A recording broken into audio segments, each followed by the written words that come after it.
Hi everyone, this is Manisha here. आज मैं chapter 1 का पार्ट 2 स्टार्ट करने जा रही हूँ। सबसे पहले उसका जो टॉपिक है नेम ऑफ द लैंड, इसमें कि जो हमारे कंट्री का नाम है भारत और इंडिया, वो कैसे पड़ा। तो इसका है the word India comes from the Indus. Indus से इंडिया का नाम पड़ा और इसको हम लोग संस्कृत में सिंधु भी बोलते हैं। फाइंड ईरान और ग्रीस। आप लोग अपने एटलस में ईरान को और ग्रीस को देख लीजिएगा। मैं इसका थोड़ा सा जो कैपिटल है उसको बता देती हूँ। ईरान जो कंट्री है उसका कैपिटल है तेहरान, ठीक है। और ये एक मिडल ईस्ट कंट्री है, ठीक है। और जो यहाँ पे जो ग्रीस है वो एक बाल्कन कंट्री है, मतलब साउथ ईस्टर्न यूरोप में है, साउथ ईस्टर्न यूरोप कंट्री, ठीक है, साउथ ईस्टर्न यूरोप में। और इसका जो कैपिटल है उसका है एथेंस, ATHENS, एथेंस। तो ये दोनों कंट्री जो है वो बहुत मतलब अच्छा रिलेशन था हमारे भारत के साथ। तो ये लोग आया करते थे हमारे कंट्री में।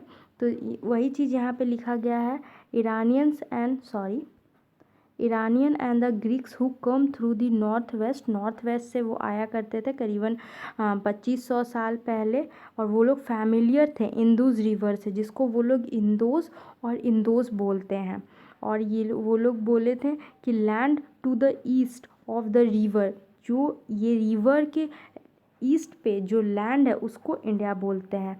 मैं इसको बता देती हूँ, जैसे कि आप एग्जांपल समझ लो। मैं यहाँ डिस्क्राइब करती हूँ। सपोज़ कर लो कि यहाँ पे भारत है, ठीक है, इंडिया है, और इधर नॉर्थ वेस्ट का बात किया गया तो इधर ग्रीस है, और इधर ये रहा ईरान, और यहाँ पे इंदस रिवर है जिसको मैंने ऊपर मैप में दिखाया था, पाकिस्तान और अफ़गानिस्तान के बॉर्डर पे है।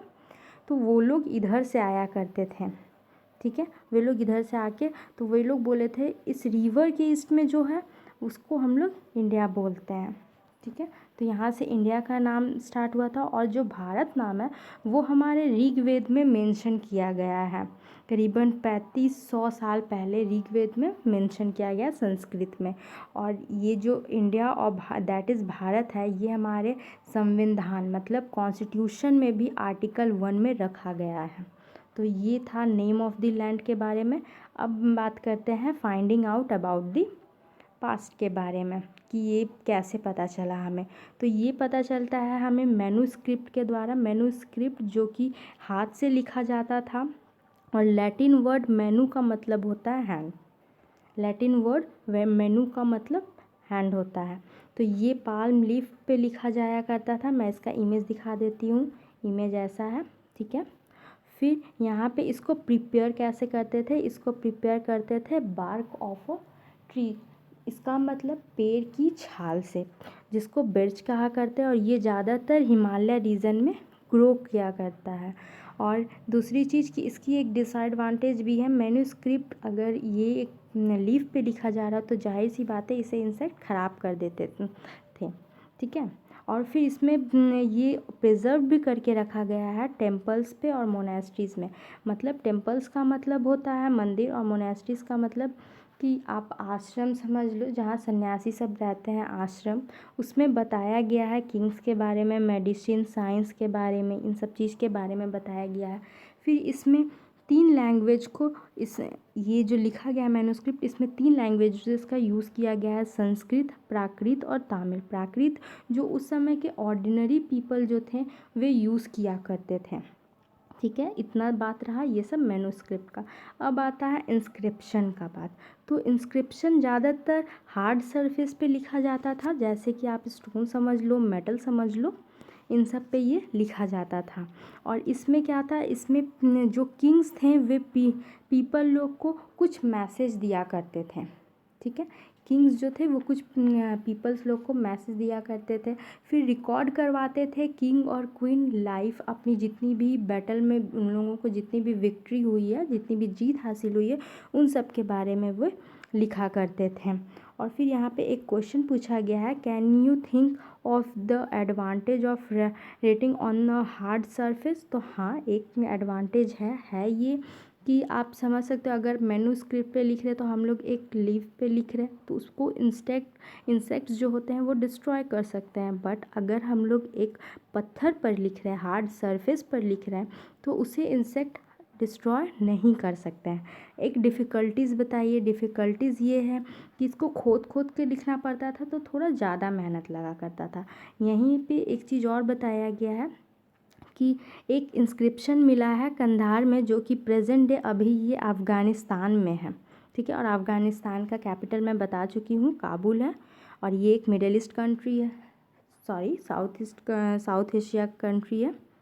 और फिर यहाँ पे आर्कोलॉजिस्ट्स के द्वारा भी बहुत सारा स्टोन्स और ब्रिक्स खोजा गया, जिसके बारे में भी बताया गया है। आर्कोलॉजिस्ट जो कि एग्जवेट करते थे, एक्सप्लोर किया करते थे टूल्स को, वेपन्स को, पोर्ट्स को, पेन्स को, ऑर्नामेंट को और कॉइन्स को, इन सब से जानकारी हासिल किया करते थे कि हिस्ट्री के बारे में, ठीक है। फिर यहाँ पे एक चीज़ लिखा गया है, object that are made of hard imperishable substance usually survive for a long time.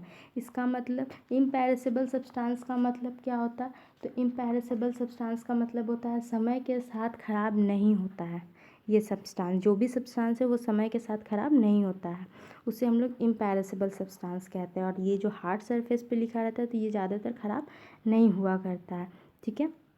अब इसके बाद आता है यहाँ पे archaeologist look for bones of animals के बोन्स के बारे में भी पता है कि ये बर्ड्स एंड फिश जो उस समय खाया करते थे पीपल्स। फिर यहाँ पे क्वेश्चन पूछा गया है, do you think cloth is found frequently by archaeologist. इसका आंसर आप खुद दे दीजिए कि क्या आप क्लोथ मिले होंगे आर्कोलॉजिस्ट लोगों को, तो आर्कोलॉजिस्ट को, सॉरी।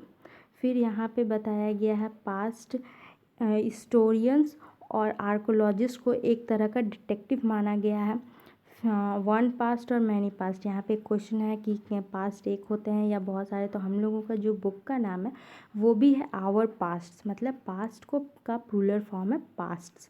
तो ये क्यों यहाँ पे दिखाया गया है, different past was different for different group of people. Past जो है वो अलग है अलग अलग पीपल के लिए, जैसे कि द लाइव्स ऑफ हार्डर्स और फार्मर्स वॉज डिफरेंट, इन दोनों का जो ज़िंदगी है वो अलग है, हर्डर्स और फार्मर्स का।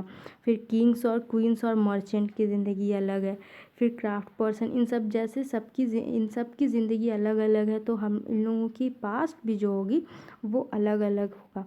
तो इस चीज़ के बारे में यहाँ पे बताया गया है।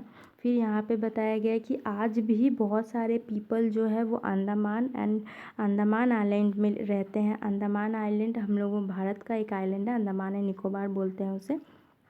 तो वहाँ पे अभी भी फूड को हंटिंग करके खाया जाता है, कलेक्ट किया जाता है फॉरेस्ट फूड। इसी तरह का एक एग्जांपल है सेंटिनल आइलैंड भी है। तो ये रहा, इतना कुछ बातें बताई गई है इसमें। फिर इसमें बताया गया है what do date means, date का मतलब क्या होता है, तो मैं इसे अच्छे से डिस्क्राइब करके यहाँ पे बता देती हूँ। तो जैसे आप सपोज़ कर लीजिए, यहाँ पे ओरिजिन स्टार्ट होता है इसका हिस्ट्री का, ठीक है।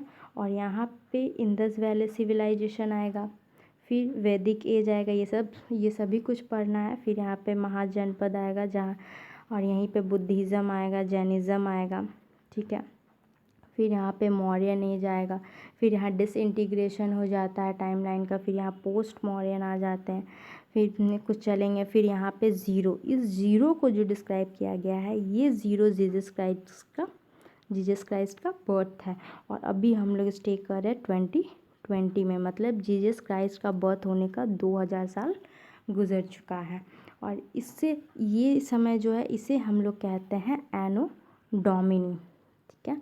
और कॉमन एरा भी, और इसे हम लोग कहते हैं before common era, before Christ और बिफोर प्रेजेंट बोलते हैं, ठीक। ठीक है। और फिर एक चीज़ सवाल आ रहा होगा मन में कि जीसस क्राइस्ट ही क्यों, इसलिए क्योंकि हम लोग जो भी चीज़ लिए हैं सारे कुछ वेस्टर्न से लिए हैं। तो वेस्टर्न कंट्री जो है वो ज़्यादातर जीसस क्राइस्ट को मानते हैं। तो इसीलिए जीसस क्राइस्ट का ही बर्थ को जीसस क्राइस्ट का ही बर्थ को लिया गया है हिस्ट्री के टाइमलाइन के लिए। तो इस चैप्टर में बस इतना ही। फिर मिलते हैं नेक्स्ट